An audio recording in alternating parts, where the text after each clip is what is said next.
నానమ్మ ఇప్పటికీ కూడా వైజాగ్లో ఉన్నారు కదా. ఆమె నా నానమ్మ తోటికోడలు.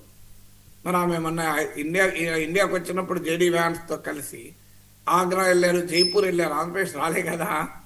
అందువల్ల ఒక స్థాయి దాటాక నాకు తెలిసినంత వరకు ఇలాంటివి ఉండవు. అందుకే ఇన్ని ఉదాహరణలు చెప్పాను.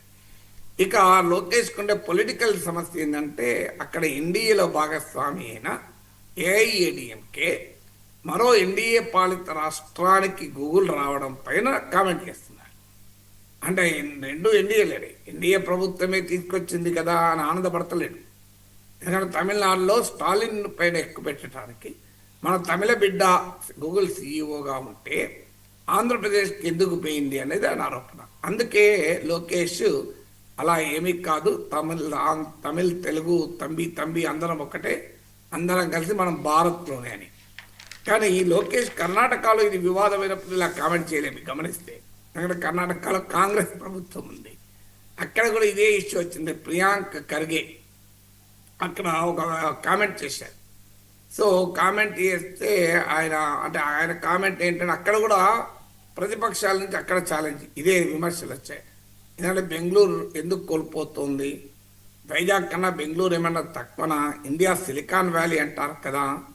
అందులో బెంగళూరులో ఈ మధ్య కాలంలో వివాదం కూడా అయింది. రాజేష్ యబాజీ అనే ఒక బిజినెస్ మ్యాన్ ఈ రోడ్ల అతుకుల గతుకుల రోడ్లు ఈ ట్రాఫిక్లతో చిరాకులేస్తుంది, నేను బెంగళూరు నుంచి నా వ్యాపారం ఎత్తేసుకుంటానన్నాడు. కిరణ్ మజుందార్ షా ప్రముఖ పారిశ్రామికవేత్త, ఆమె చైనా ఒకరు చెప్పారు, అసలు ఏంటి బెంగళూరు ఎందుకు ఇట్లా దరిద్రంగా ఉంటుంది అని. సో మనకు ఈ రాజేష్ యబాజీ ఈ మాట అన్నప్పుడు లోకేష్ ట్వీట్ చేశాడు, మీరు రండి ఇక్కడికి అని. గతంలో కూడా ఇలా వచ్చినప్పుడు కేటీఆర్ ట్వీట్ చేశాడు, ఎందుకు అక్కడ.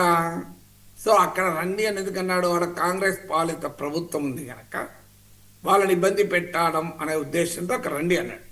తమిళనాడులో విమర్శ చేసింది తమ మిత్రపక్షం ఎన్డీఏ బీజేపీ కామన్ అలై గనక ఇక్కడ ఈ రకంగా కామెంట్ చేయాలి. మనకు కర్ణాటక కూడా ఎందుకంటే ఇక్కడ ప్రియాంక్ ఖార్గేజీ మన భారత్కే కదా వచ్చింది అని అనలే కదా లోకేష్. ఏమన్నాడు, మీరు మీ ప్రభుత్వము సరిగా పనిచేయ మీ చాతకానితనానికి నేనేం చేయగలను అన్నాడు. మీ చాతకానితనానికి నేనేం చేయగలను అని అక్కడ కామెంట్ చేశారు.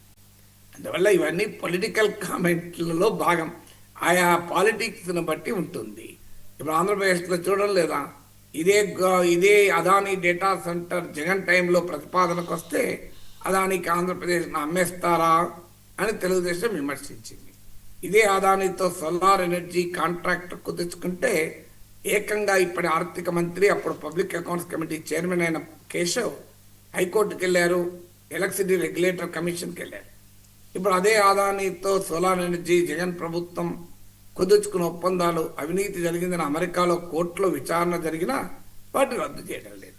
అదానీ డేటా సెంటర్కు భూములు ఇవ్వడం ఏంటి అని అప్పుడు తెలుగుదేశం విమర్శించింది.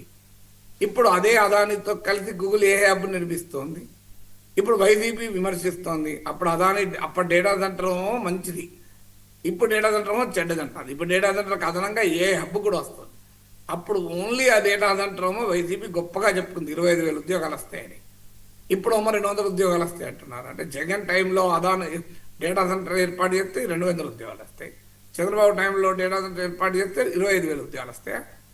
అప్పుడు అదానితో కలిస్తే జగన్ టైంలో అదానితో కలిస్తే తప్పు, ఇప్పుడు చంద్రబాబు టైంలో అదానితో కలిస్తే అద్భుతమైన ప్రగతి. ఇది రాజకీయ పార్టీల వ్యవహార సరళి.